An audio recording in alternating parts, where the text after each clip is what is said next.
আজ বাজার থেকে নিয়ে এসেছি 100 লঙ্কা নিয়েছি 8 টাকা সহ। লঙ্কাটা খুব সুন্দর পেয়েছি। লঙ্কাটা বললাম আলাদা করে দিতে, কারণ এই এত সবজির মধ্যে কিন্তু লঙ্কা দিয়ে দিলে খুঁজে পাওয়া মুশকিল।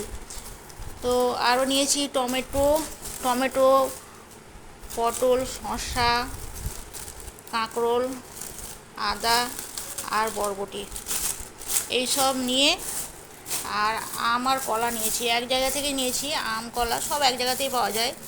আম 50 টাকা কিলো আর কলা 5 টাকা পিস, আর পটল হচ্ছে 38 টাকা কিলো, আদা 8 টাকা সব, টমেটো 40 টাকা 39 টাকা কিলো, আর বরবটি মনে হয় 50 টাকা কিলো। সব মিলিয়ে বিল হয়েছে 214 টাকা। আর রোজকার বাজারে তো 1 প্যাকেট দুধ থাকে, এটা আলাদা জায়গা থেকে নিয়েছি, এটা বিলের মধ্যে পড়ে না। তো এই ছিল আজকের বাজার। ভালো করে দেখাই।